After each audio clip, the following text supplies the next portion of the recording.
പാലക്കാട് തൃത്താലയിൽ SIയെ വാഹനമിടിച്ച് വീഴ്ത്തിയ ശേഷം യുവാക്കൾ കാറുമായി കടന്നു കളയാൻ ശ്രമിച്ചുവെന്ന് ദൃക്സാക്ഷിയായ പി സുരേന്ദ്രൻ.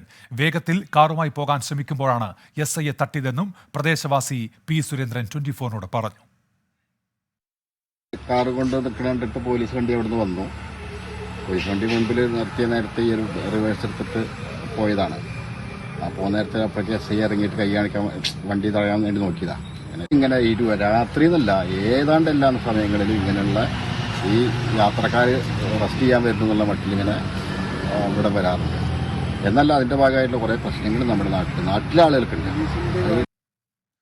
SI ഇടിച്ചിട്ട് ശേഷം കാർ കടന്നു പോകുന്നതിന്റെ CCTV ദൃശ്യങ്ങളും ഇപ്പോൾ ലഭ്യമായിട്ടുണ്ട്. അപകടം നടന്ന 5 മിനിറ്റിന് ശേഷമുള്ള ദൃശ്യമാണ് പുറത്തു വന്നത്. അമിത വേഗത്തിലാണ് കാർ പോയത്. നിഖിൽ പ്രമേഷ് ചേരുന്നുണ്ട് പാലക്കാട് വിവരങ്ങളുമായി. നിഖിൽ, എന്തൊക്കെയാണ് വിശദാംശങ്ങൾ? ഉന്മേഷ്, ഇന്നലെ രാത്രി വാഹന പരിശോധന നടത്തുന്നതിനിടയിലാണ് ഈ സംഭവം നടക്കുന്നത്.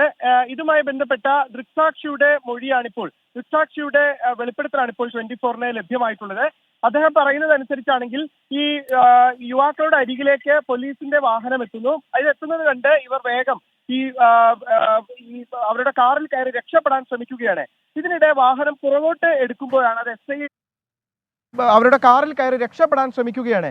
ഇതിനിടെ വാഹനം പുറകോട്ട് എടുക്കുമ്പോഴാണ് അത് SIയെ ഇടിക്കുന്നത്. തുടർന്ന് അദ്ദേഹത്തിന്റെ ദേഹത്ത് കയറി ഈ കാറ് കടന്നു പോവുകയായിരുന്നു. ഒരു മതിലിലും ഈ കാറ് ഇടിക്കുന്ന സാഹചര്യം ഉണ്ടായിട്ടുണ്ട് എന്നുള്ളതാണ്. ഈ സംഭവം നടന്ന് 5 മിനിറ്റ് കഴിഞ്ഞ ശേഷം ഈ യുവാക്കൾ കടന്നു പോകുന്നതിന്റെ CCTV ദൃശ്യങ്ങളാണ് നമ്മൾ കാണുന്നത്. നമുക്ക് ലഭിച്ചിട്ടുണ്ട്. അതിൽ നിന്ന് നമുക്ക് കാണാൻ കഴിയും വളരെ വേഗത്തിലാണ് ഈ കാറ് കടന്നു പോകുന്നത്. ഈ സംഭവം നടന്ന ശേഷം വീട്ടിൽ കാറ് പാർക്ക് ചെയ്ത് ഈ അലൻ എന്ന വിദ്യാർത്ഥി, അലൻ എന്ന യുവാവ് അവിടെ നിന്ന് കടന്നു കളയുകയായിരുന്നു. 19കാരനാണ് അലന്റെ പിതാവിന്റെ പേരിലുള്ളതാണ് ഈ കാറ്. ഈ നമ്പർ പ്ലേറ്റ് ചേസ് ചെയ്തുകൊണ്ടാണ് പോലീസിന് ആരുടേതാണ് ഈ വാഹനം എന്നുള്ള കാര്യമടക്കം മനസ്സിലാക്കാൻ കഴിഞ്ഞത്. എന്തായാലും അലന് വേണ്ടിയുള്ള അന്വേഷണം ഇതിനോടൊപ്പം തന്നെ ഊർജിതമാക്കിയിട്ടുണ്ട്. എന്തിനു വേണ്ടിയാണ് ആ അസമയത്ത് 4 യുവാക്കൾ അവിടെ തടിച്ചുകൂടിയത്, തമ്പടിച്ചത് എന്നുള്ള കാര്യത്തിൽ പോലീസിന് വ്യക്തത കൈവന്നിട്ടില്ല. അത് അന്വേഷിക്കുന്നതിന് വേണ്ടി അലനും കൂട്ടുകാർക്കും വേണ്ടിയുള്ള അന്വേഷണം ഇതിനോടകം തന്നെ പോലീസ് ഊർജിതമാക്കിയിട്ടുണ്ട്. എന്തായാലും ഈ ചികിത്സയിലുള്ള SI ശശികുമാർ ഇപ്പോൾ കുന്നംകുളത്തെ സ്വകാര്യ ആശുപത്രിയിലാണ് ചികിത്സയിൽ കഴിയുന്നത്. അദ്ദേഹത്തിന് കാര്യമായി തന്നെ പരിക്കേറ്റിട്ടുണ്ട്. അദ്ദേഹത്തിന്റെ നില ഗുരുതരമല്ലെങ്കിലും അദ്ദേഹത്തിന് കാര്യമായി പരിക്കേറ്റിട്ടുണ്ട്. എന്തായാലും കൃത്യനിർവഹണത്തിനിടെയുള്ള അദ്ദേഹത്തിന്റെ കൃത്യനിർവഹണം തടസ്സപ്പെടുത്തുക മാത്രമല്ല, കാര്യമായിട്ടുള്ള ഒരു ആക്രമണം കൂടിയാണ് യുവാക്കളുടെ ഭാഗത്തു നിന്ന് ഉണ്ടായിട്ടുള്ളത്. നേരത്തെയും സമാനമായ രീതിയിൽ ഈ ഭാഗത്ത് ആളുകൾ ഈ അർദ്ധരാത്രിയിലൊക്കെ വാഹനങ്ങൾ നിർത്തിയിടാറുണ്ട്.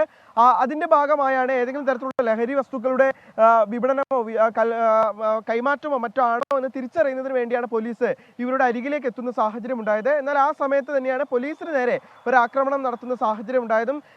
ഈ യുവാക്കളുടെ ഭാഗത്തു നിന്ന് നമുക്ക് ലഭ്യമാവുന്ന വിവരങ്ങൾ, അവരുമായി അടുത്ത് നിൽക്കുന്ന വൃത്തങ്ങൾ വ്യക്തമാക്കുന്നത് ഈ വാഹനം പുറകോട്ടെടുക്കുമ്പോൾ ആ ധൃതിയിൽ SIയെ ഇടിച്ചു പോയതാണ്. മനഃപൂർവ്വം ഇടിക്കുക എന്നുള്ള ലക്ഷ്യത്തോടു കൂടി ആയിരുന്നില്ല വാഹനം ഇടിച്ചത് എന്നുള്ളതാണ് അവർ പറയുന്ന കാര്യം. എന്നാൽ ഈ പോലീസ് സംഘത്തിനൊപ്പം ഉണ്ടായിരുന്ന ആളുകൾ പറയുന്നത് രക്ഷപ്പെടാൻ വേണ്ടി മനഃപൂർവ്വം ഈ SIയെ ഇടിച്ചിട്ട ശേഷം അവർ കടന്നു കളയുകയായിരുന്നു എന്നുള്ളതാണ്.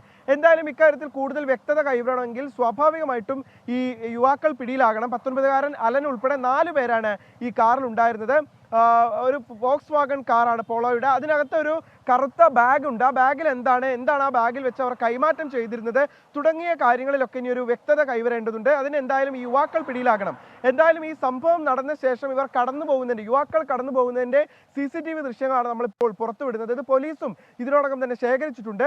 ഈ കാറ് വീട്ടിൽ കൊണ്ടുചെന്നിട്ട ശേഷം അലൻ അവിടെ നിന്ന് കടന്നു കളയുകയായിരുന്നു. എവിടേക്കാണ് യുവാവ് പോയത് എന്നുള്ള കാര്യത്തിൽ നിലവിൽ വ്യക്തതയില്ല. ഇയാൾക്ക് വേണ്ടിയുള്ള അന്വേഷണം പോലീസ് ഊർജിതമാക്കിയിട്ടുമുണ്ട്. ഉന്മേഷ്, നിഖിൽ പ്രമേഷാണ് വിവരങ്ങൾ നൽകിയത് പാലക്കാട് നിന്ന്.